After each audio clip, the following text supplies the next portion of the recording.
Hello बच्चों, इस video में हम क्लास 10th इलेक्ट्रिसिटी के कुछ और क्वेश्चंस डिस्कस करेंगे। पहला क्वेश्चन है, keeping the potential difference constant the resistance of a circuit is halved, how does the current change. कह रहे हैं कि अगर वोल्टेज को हम सेम रखेंगे और रेजिस्टेंस को हाफ कर देंगे तो करंट पे क्या असर पड़ेगा। ठीक है, तो V इज इक्वल्स टू होता है IR। ठीक है, अभी रेजिस्टेंस को हाफ कर दिया गया और पोटेंशियल को सेम रखा गया, करंट चेंज हो गया I डैश और रेजिस्टेंस हो गया R/2। इन दोनों का रेशियो ले लेते हैं। V से V कैंसिल हो जाएगा, R से R कैंसिल हो जाएगा। 1 इज इक्वल्स टू I/2I, ये नीचे वाला 2 ऊपर जाके I के साथ मल्टीप्लाई होगा, 2I हो जाएगा अपॉन I डैश। ठीक है, I डैश की वैल्यू क्या होगी 2I, तो करंट डबल हो जाएगी। ठीक है, अगर रेजिस्टेंस को अगर हम हाफ कर देते हैं तो करंट डबल हो जाती है। ठीक है, सेकंड क्वेश्चन है, if the length of the wire is halved, अगर लेंथ को अगर हम हाफ कर दें और क्रॉस सेक्शनल एरिया को डबल कर दें, then what would be the resistance of the wire. नया रेजिस्टेंस कितना होगा। रेजिस्टेंस का फॉर्मूला होता है R is equals to rho L upon A। अच्छा, नया रेजिस्टेंस क्या जाएगा, R dash is equals to rho L/2। ठीक है, और एरिया भी डबल कर दिया गया। नया रेजिस्टेंस कितना है, रो L अपॉन 4A। ठीक है, अच्छा, रो L अपॉन 4A की जगह पे हम क्या रख सकते हैं, R रख सकते हैं। तो नया रेजिस्टेंस क्या हो जाएगा, नया resistance 1/4 times of previous resistance. ठीक है,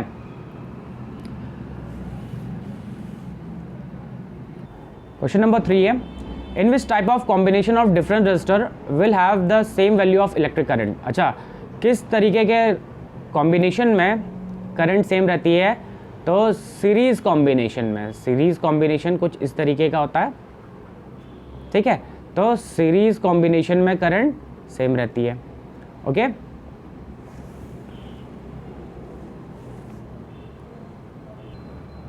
नेक्स्ट क्वेश्चन है, if different resistor have the same value of electric potential across them, in which way they are connected to each other। ठीक है, पोटेंशियल सेम है। पोटेंशियल कौन से type के combination में सेम होता है, पैरेलल कॉम्बिनेशन में। ठीक है, तो इसका आंसर क्या हो जाएगा, पैरेलल। ठीक है, नेक्स्ट क्वेश्चन है, why we do not use series combination of connecting electric appliances in our house hold circuit. ठीक है, हाउस होल्ड सर्किट में सीरीज कॉम्बिनेशन क्यों यूज़ नहीं किया जाता। ठीक है, मान लेते हैं हमारे पास इस तरीके से एक सीरीज कॉम्बिनेशन है, इस तरीके से सीरीज कॉम्बिनेशन है, एक बल्ब यहाँ लगा हुआ है और एक बल्ब यहाँ लगा हुआ है। इस तरीके से हमने सीरीज कॉम्बिनेशन बना दिया। ठीक है, अगर किसी वजह से अगर ये बल्ब काम करना बंद कर देता है, ठीक है, तो उसकी वजह से ये वाला बल्ब भी काम नहीं करेगा और ये वाला बल्ब भी काम नहीं करेगा। मतलब सिर्फ एक ख़राब हुआ और एक ख़राब होने की वजह से ये वाला भी काम नहीं कर रहा, ये भी काम नहीं कर रहा। तो पहला तो यही है कि अगर एक अप्लायंस ख़राब हो जाएगा तो बाकी अप्लायंस भी काम करना बंद कर देंगे। ठीक है, दूसरा रीज़न है कि ये सारे के सारे अप्लायंसेस एक ही स्विच से ऑपरेट किए जाएंगे। मतलब अगर हमें इस वाले बल्ब को ऑफ़ करना होगा, हम ये स्विच ऑफ करेंगे तो ये वाले बल्ब भी ऑफ हो जाएंगे। ठीक है, तो सारे के सारे अप्लायंसेस एक ही स्विच से ऑपरेट किए जाते हैं। इस वजह से इनको सीरीज कॉम्बिनेशन को हम घर में यूज़ नहीं करते हैं। ठीक है, नेक्स्ट क्वेश्चन है, what do you understand by a mixed combination of resistances. ठीक है, मिक्स्ड कॉम्बिनेशन का मतलब क्या होता है, देखो ये था, ये तो सीरीज होता है इस तरीके से, ये पैरेलल होता है, ये इस तरीके से अगर हम कनेक्ट कर देते हैं तो पैरेलल होता है। तो मिक्स कॉम्बिनेशन में क्या होता है, सीरीज और पैरेलल दोनों चीज़ें आ जाती हैं। जैसे ये हो गया, ये दोनों सीरीज में हो गए और फिर हमने इसके साथ ऐसे और ऐसे दो पैरेलल में लगा दिए। अच्छा, इसके साथ भी अगर हम पैरेलल में लगाना चाहें तो लगा सकते हैं इस तरीके से। तो ये मिक्स्ड में सीरीज और पैरेलल दोनों चीज़ें होती हैं। ओके, नेक्स्ट क्वेश्चन है, in the circuit shown below calculate the net resistance. अच्छा, नेट रेजिस्टेंस निकालना है। ठीक है, देखो ये 10 और ये 15 आपस में कैसे हैं, ये सीरीज़ में है, तो इनका रेजिस्टेंस हो जाएगा 25। अच्छा, ये 20 और ये 5 आपस में कैसे हैं, सीरीज़ में, इन दोनों का हो जाएगा 25। मतलब अभी हमारे पास जो ये सर्किट ऐसा था, अब इस सर्किट की जगह पे इस तरीके से यहाँ पे और यहाँ पे ये 25 का हो गया और ये 25 का हो गया। ठीक है, दोनों के दोनों अभी पैरेलल हैं, तो पैरेलल वाले को सॉल्व कैसे करते हैं, 1/25 प्लस 1/25 इस तरीके से करेंगे, और 1/r की वैल्यू क्या जाएगी, 2/25 कैंसिल करेंगे तो 1/12.5 आ जाएगा, और r की वैल्यू हमें मिल जाएगी 12.5 ओम। ठीक है, तो इस वाले सर्किट का नेट रेजिस्टेंस कितना होगा, 12.5 ओम। ओके, नेक्स्ट क्वेश्चन है, an electric heater of resistance given है 500 ओम। ठीक है, रेजिस्टेंस 500 ओम गिवन है, is connected to a main supply for 30 minute. Time कितना गिवन है, 30 मिनट के लिए कनेक्ट किया गया है। अच्छा, if 15 ampere current flows through the filament of the heater, then calculate the heat energy produced in the heater. अच्छा, current भी गिवन है कितनी, 15 एम्पेयर की। ठीक है, हमें एनर्जी निकालनी है, तो एनर्जी हो जाता है I² RT। ठीक है, I² RT, I कितना है, 15 गिवन है, तो 15 × 15, R है 500। अच्छा, इससे हमें वॉट में मिल जाएगा, ये क्या है, ये वैसे पावर है, और ये पावर हमें वॉट में मिलेगा, हमें इसको किलो वॉट में कन्वर्ट करना है, तो हम 1000 से डिवाइड कर देते हैं, इनटू टाइम 30 मिनट था, तो आर में कन्वर्ट करने के लिए 60 से डिवाइड कर देते हैं, ये हो गया। ठीक है, 500 को कट करेंगे और इसको भी कट करेंगे तो नीचे 2 आएगा। अच्छा, इसको कट करेंगे 2 आएगा, तो मिलेगा हमें 225/4, इसको डिवाइड कर देते हैं तो 56.25। ठीक है, इतना किलो वॉट आर। ठीक है, तो 56.25 किलो वॉट आर है इसका आंसर। ओके, नेक्स्ट क्वेश्चन है, what is the maximum power in kilowatt hours that can be connected safely to a 13 ampere 230 volt main supply. ठीक है, मैक्सिमम पावर पूछा गया है और किलो वॉट में पूछा है, तो फॉर्मूला हम यूज़ कर लेंगे, P is equals to V I, voltage हमें गिवन है 230 और करंट हमें 13 गिवन है, इसमें तो वॉट में मिलेगा, हम डिवाइड करेंगे इसको 1000 से। ठीक है, तो 1000 से डिवाइड करेंगे तो किलो वॉट में मिल जाएगा, और ये हमें मिलेगा 29.9 किलो वॉट। ठीक है, नेक्स्ट क्वेश्चन है, power of a lamp is 60 watt, power given है 60 watt, find the energy in joules consumed by it in 1 second.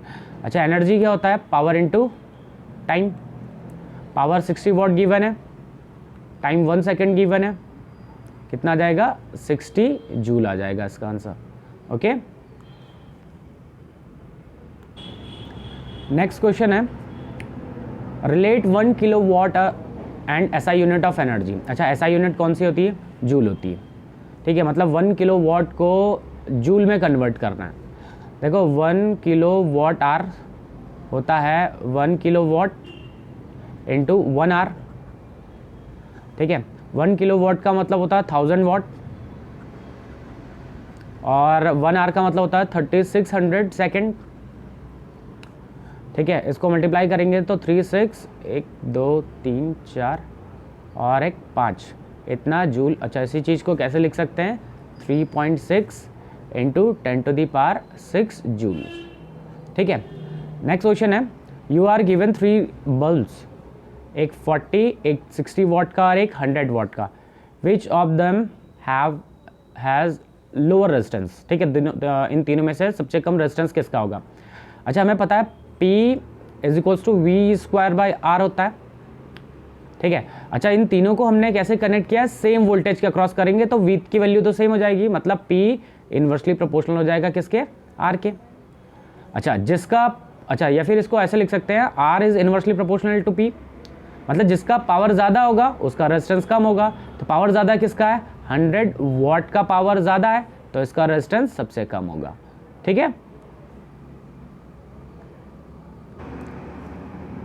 Next question है, right the advantages of connecting electrical appliances in parallel and disadvantages of connecting them in series. अच्छा, advantages and disadvantages लिखने हैं, parallel के advantages और series के disadvantages. ठीक है, इसके डिसएडवांटेजेस लिखेंगे हम और इसके एडवांटेजेस लिखेंगे। ठीक है, और इसके डिसएडवांटेजेस। देखो, पहला तो है कि पैरेलल कनेक्शन में, जैसे अभी हमने एक पहला क्वेश्चन किया था कि इस तरीके से अगर हम पैरेलल में बल्ब लगा दें, ठीक है, ऐसे पैरेलल में बल्ब लगा दें, ठीक है, पहली चीज़ सीरीज़ में वोल्टेज सेम होता तो तीनों को तो वोल्टेज सेम मिलेगा। अगर उसी तरीके से अगर हम पैरेलल में वोल्टेज सेम मिलेगा और अगर हम सीरीज़ में लगा देते तो सीरीज़ में सबको अलग अलग वोल्टेज मिलेगा। अच्छा, पैरेलल में क्या होगा कि अगर ये बल्ब ख़राब हो जाएगा तो तब भी ये वाला, सेकंड वाला और थर्ड वाला, ये दोनों के दोनों काम करते रहेंगे। सीरीज़ में अगर ये ख़राब हो जाएगा तो ये वाला काम करना बंद कर देगा, ये भी काम करना बंद कर देगा। अच्छा, पैरेलल में इसके लिए जो पहला वाला बल्ब है उसके लिए अलग स्विच होगा, दूसरे वाले के लिए अलग स्विच होगा, तीसरे वाले के लिए अलग स्विच होगा, इसमें तीनों के लिए एक ही स्विच होगा। तो अगर हमें इसको बंद करना होगा तो हमें पूरा सर्किट को बंद करना पड़ेगा। अच्छा, अगर हम सेकंड वाले को बंद करना चाहेंगे तो हम इसके स्विच से इसको बंद कर देंगे। ठीक है, नेक्स्ट क्वेश्चन है, it is possible to replace resistors joined in series by an equivalent. हाँ, बिल्कुल है कि अगर हमारे पास इस तरीके से रजिस्टर गिवन है, ठीक है, ये R1 है, R2 है और R3 है, अगर मैं इन तीनों को एक इक्विवेलेंट रेजिस्टेंस से रिप्लेस करना चाहूँ तो वो क्या होगा, जो इक्विवेलेंट रेजिस्टेंस होगा तीनों का series combination R1 plus R2 plus R3, इस तरीके से हम तीनों को ऐड कर देंगे और हमें इक्विवेलेंट रेजिस्टेंस मिल जाएगा। ओके, नेक्स्ट क्वेश्चन है, aluminium wire has radius 0.25 mm and length and 75 meter. If the resistance of the wire is 10 ohm, calculate the resistivity. अच्छा, resistivity फाइंड करना है। देखो, रेजिस्टेंस क्या होता है, ये होता है रो एल बाई ए। ठीक है, रेजिस्टिविटी क्या हो जाएगा, ये ए को और आर के साथ मल्टीप्लाई करेंगे तो आर ए बाई एल हो जाएगा। ठीक है, आर कितना है,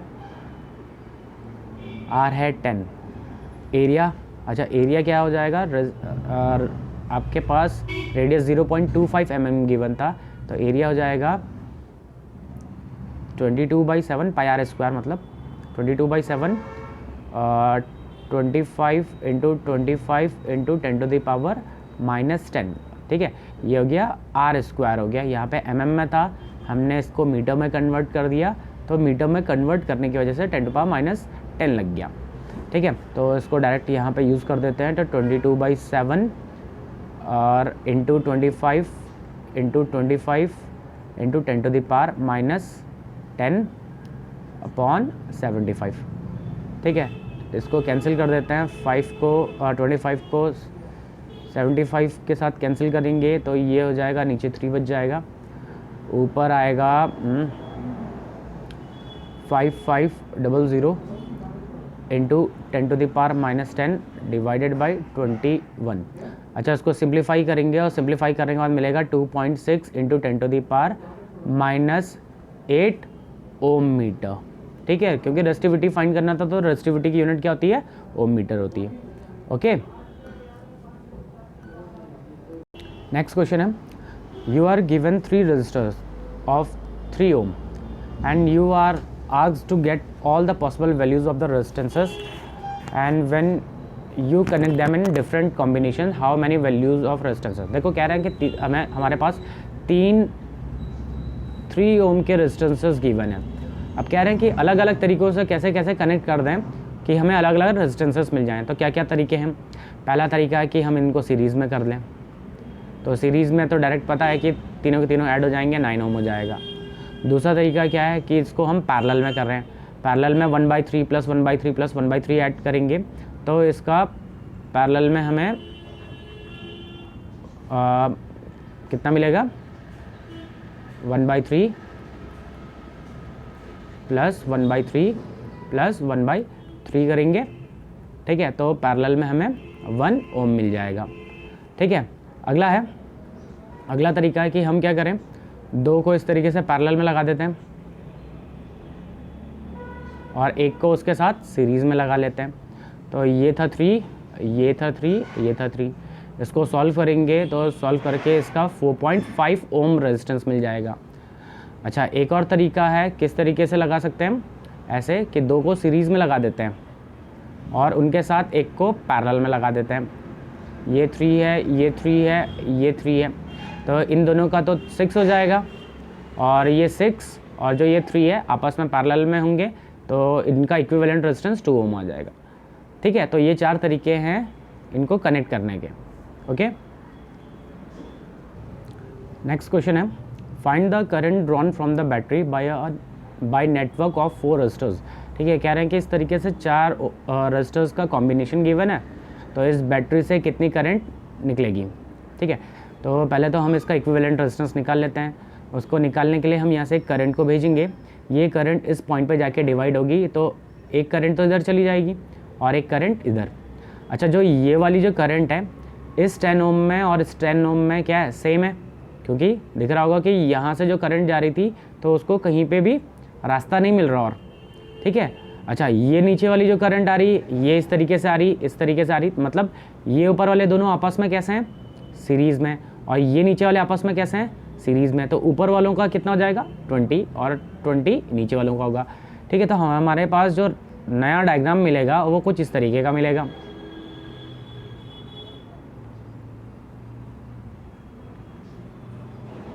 ठीक है, ये 20 हो जाएगा, ये 20 हो जाएगा और ये 3 हो जाएगा। ठीक है, इन दोनों को कैसे सॉल्व करेंगे, पैरेलल हैं, पैरेलल की तरह सॉल्व करेंगे तो इनका आंसर 10 मिल जाएगा। तो नेट रेजिस्टेंस कितना मिलेगा, 10 ओम। वोल्टेज कितना है, 3 वोल्ट। करंट क्या हो जाएगा, V/R, मतलब 3/10 डिवाइड करेंगे तो 0.3 एम्पेयर। ठीक है, तो 0.3 एम्पेयर की करंट मिलेगी। ओके, नेक्स्ट क्वेश्चन है, a wire is cut into 3 equal parts and then connected in parallel with the same source.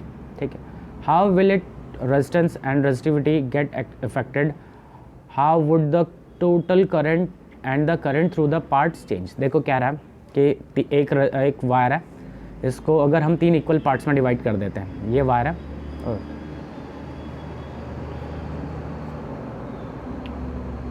ठीक है, एक वायर है, इसका रेजिस्टेंस मान लेते हैं R है, इसको 3 इक्वल पार्ट्स में डिवाइड करेंगे और उसको पैरेलल लगाएंगे, तो ये इक्वल पार्ट्स में डिवाइड करने पे इनका रेजिस्टेंस कितना हो जाएगा, R/3 R/3 R/3। ठीक है, अभी इनका इक्विवेलेंट रेजिस्टेंस कितना हो जाएगा, 1/R is equals to 1/R/3 plus 1/R/3 plus 1/R/3। ठीक है, अच्छा, इसको थोड़ा और सिंप्लीफाई कर देते हैं तो 3/R plus 3/R plus 3/R ऐसा हो जाएगा, तो ये 9/R हो जाएगा, 1/R इक्विवेलेंट नया है ये। हम तो R इक्विवेलेंट की वैल्यू क्या मिलेगी, R इक्विवेलेंट की वैल्यू मिलेगी R/3, मतलब रेजिस्टेंस कितना हो जाएगा, नया रेजिस्टेंस 1/9 टाइम्स। ठीक है, जो पहला रेजिस्टेंस था उसका 1/9 टाइम्स हो जाएगा। तो रेजिस्टेंस कैसे चेंज हो रहा है, नया रेजिस्टेंस 1/9 टाइम्स हो जाएगा। अच्छा, रेजिस्टिविटी कैसे चेंज होगी, रेजिस्टिविटी पे कोई इफेक्ट नहीं पड़ेगा, क्योंकि रेजिस्टिविटी से 2 फैक्टर्स पर डिपेंड करती है, एक नेचर और दूसरा टेम्परेचर। ठीक है, ना ही नेचर चेंज हुआ है और ना ही टेम्परेचर चेंज किया गया, तो दोनों में से कुछ भी चेंज नहीं किया, तो रेजिस्टिविटी पे कोई भी इफेक्ट नहीं पड़ेगा। ठीक है, नो इफेक्ट, इसके लिए क्या है, नो इफेक्ट। ठीक है, अगला क्वेश्चन है, सॉरी सेकंड पार्ट है, how would the total current and the current through each part change. ठीक है, टोटल करंट कैसे चेंज होगी, आपको पता है आई इज़ इन्वर्सली प्रोपोर्शनल होता है आर के, ठीक है। अगर नया रेजिस्टेंस पुराने वाले रेजिस्टेंस के 1/9 टाइम्स हो गया तो नई वाली करंट पुरानी वाली करंट के 9 टाइम्स हो जाएगी, ठीक है। तो करंट कैसे चेंज होगी, करंट 9 टाइम्स हो जाएगी। अच्छा, अभी कह रहे हैं कि जो हर एक पार्ट था, मतलब इस तरीके से जो तीनों थे, ये इन तीनों वायर में भी करंट कितनी जाएगी। यहाँ से तो नई करंट आई 3I, तीनों वायर की लेंथ इक्वल है, तीनों सेम मटेरियल के बने हुए हैं, तीनों का क्रॉस सेक्शनल एरिया सेम है, तो इसका मतलब ये वाली करंट तीनों में इक्वली डिवाइड हो जाएगी। तो इसमें करंट कितनी आएगी 3I, इसमें करंट कितनी आएगी 3I, इसमें कितनी आएगी करंट 3I, ठीक है।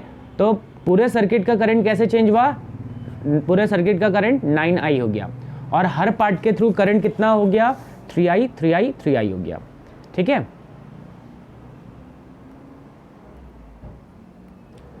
नेक्स्ट क्वेश्चन है, what will be the length of nichrome wire resistance 5 ohm if the length of the similar wire of 120 centimetre has resistance 2.5। कह रहा है कि अगर लेंथ 120 सेंटीमीटर था तो उसका रेजिस्टेंस कितना था 2.5 ओम। कह रहे हैं कि अगर 5 ओम है रेजिस्टेंस तो उसकी लेंथ कितनी होगी।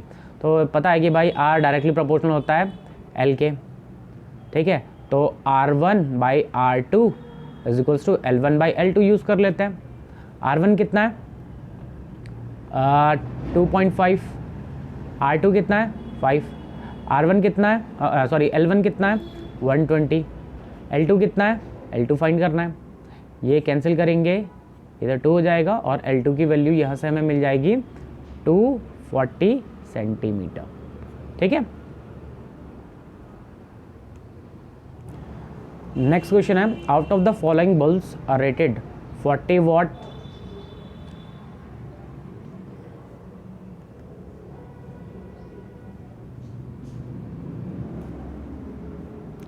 और 60 वाट और 100 वाट और सभी का वोल्टेज सेम है, ये देखो सेम है ना। Which one will glow the brightest when connected. अच्छा, अगर कह रहे हैं कि तीनों में से सबसे ज़्यादा ग्लो कौन करेगा, ध्यान रखना जिसका पावर ज़्यादा वो ब्राइट होगा, ठीक है।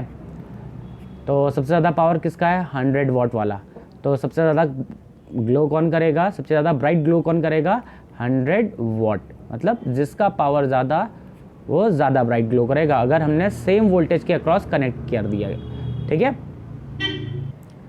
नेक्स्ट क्वेश्चन है, 2 resistors 5 and 10 are connected in parallel 8। अच्छा, कह रहे हैं कि आपके पास 2 रेजिस्टर्स हैं, एक 5 है और एक 10 है, ठीक है। इस तरीके से पैरेलल में कनेक्ट कर दिया 5 and 10। 8 such set are connected in series, मतलब इसी तरीके के 8 सेट को और जोड़ दिया जाए तो इक्विवेलेंट रेजिस्टेंस कितना आएगा। तो पहले तो एक काम करते हैं, पहले इन दोनों का इक्विवेलेंट रेजिस्टेंस फाइंड कर लेते हैं। इन दोनों का इक्विवेलेंट रेजिस्टेंस क्या मिलेगा, ये मिलेगा 1/5 प्लस 1/10। सॉल्व करेंगे इसको तो ये मिलेगा 3/10 1/R। तो R की वैल्यू क्या मिलेगी इसमें 10/3।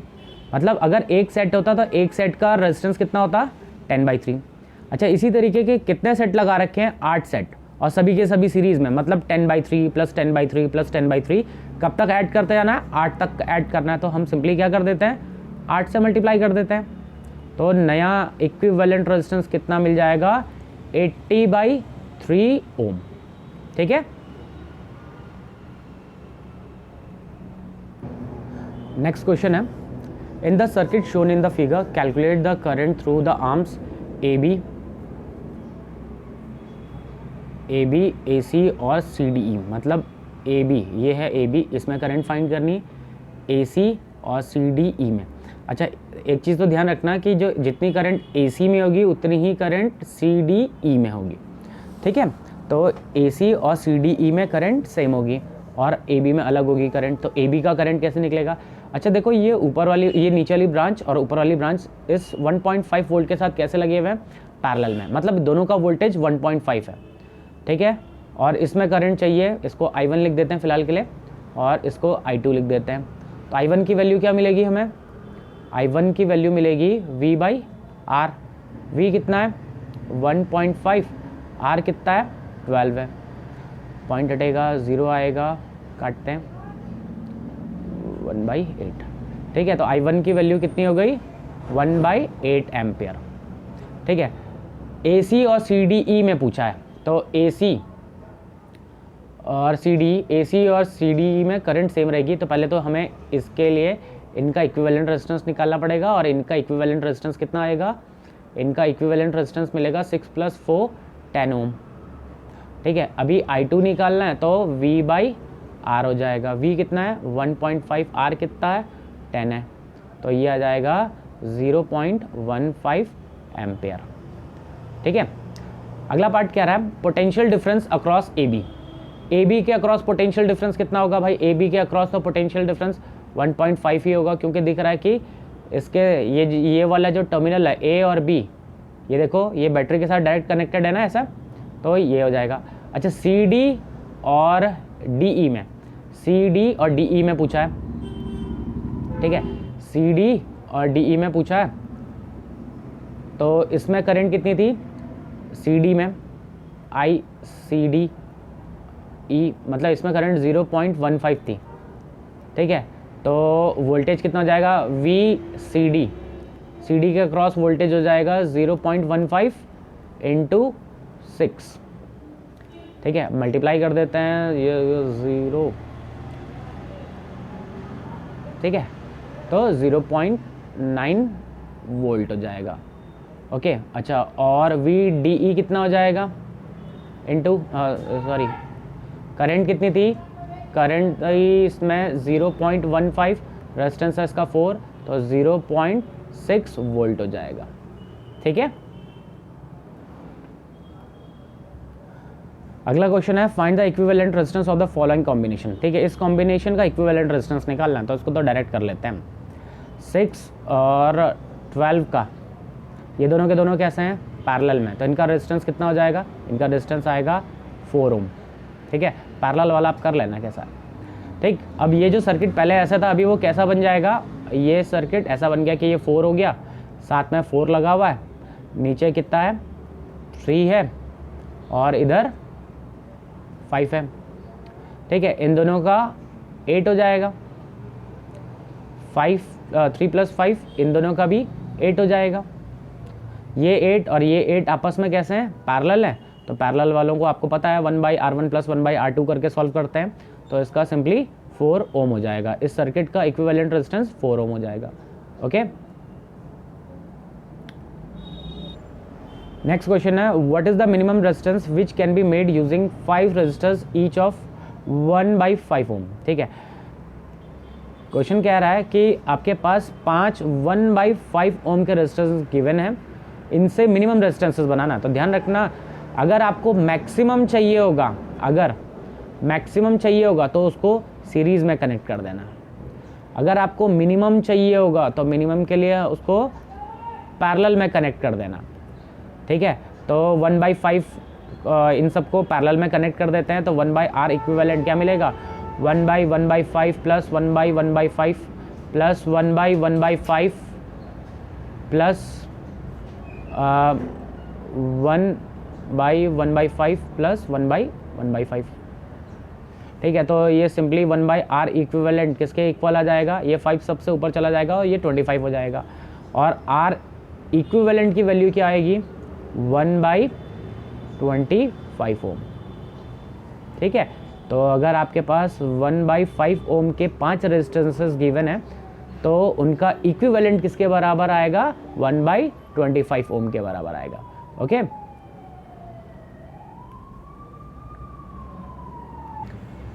नेक्स्ट क्वेश्चन है, draw circuit diagram of a circuit consisting of a cell.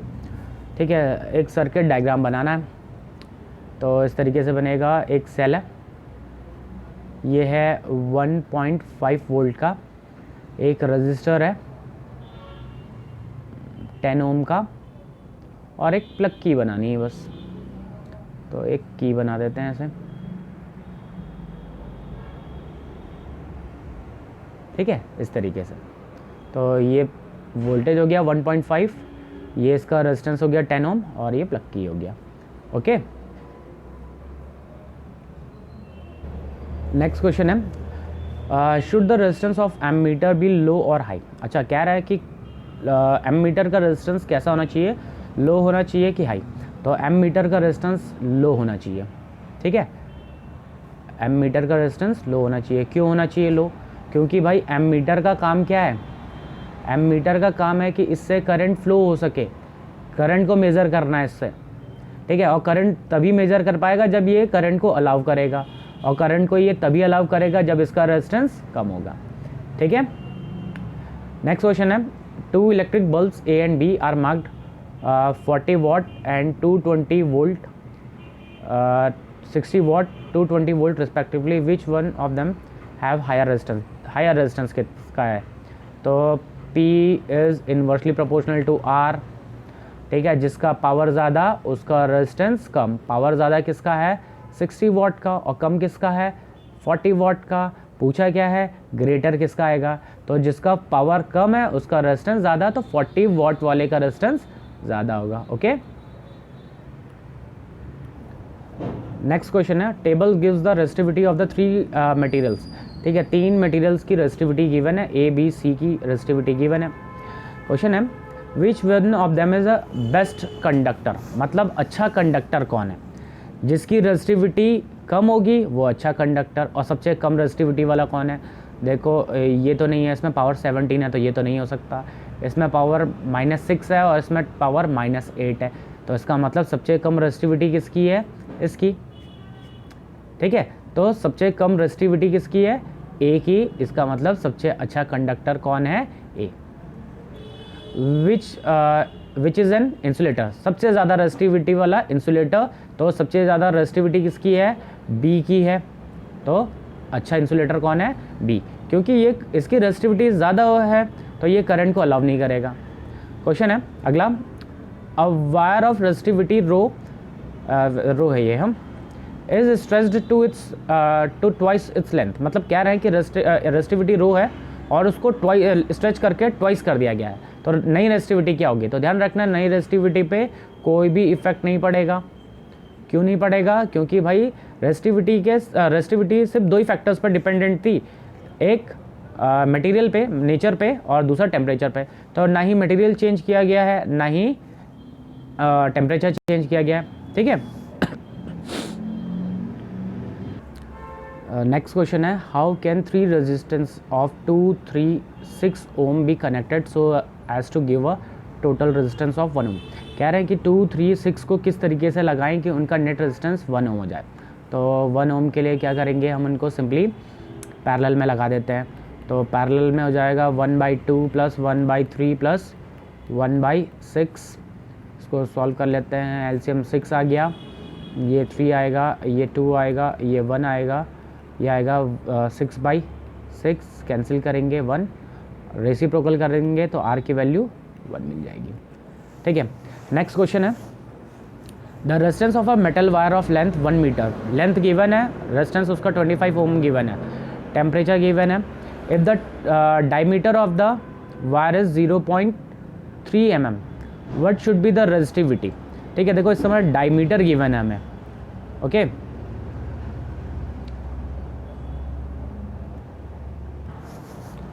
ठीक है, तो रेजिस्टिविटी फाइंड करेंगे। तो रेजिस्टिविटी का फॉर्मूला क्या था भाई? ये था rho is equals to RA/L। R कितना था? 25। A क्या हो जाएगा? πr², 22/7। R कितना आएगा? 0.3/2, ये R हो गया। 0.3/2, ये भी R हो गया। और mm में था तो मीटर में कन्वर्ट करने के लिए 10⁻³ से मल्टीप्लाई करेंगे और उसका स्क्वायर कर देंगे, 10⁻6 हो जाएगा। ठीक है, और लेंथ कितना है? लेंथ 1 गिवन है। इस पूरे को कैलकुलेट कर देंगे और कैलकुलेट करके हमें मिलेगी वैल्यू 1.23 × 10⁻⁵ ओम मीटर। ठीक है,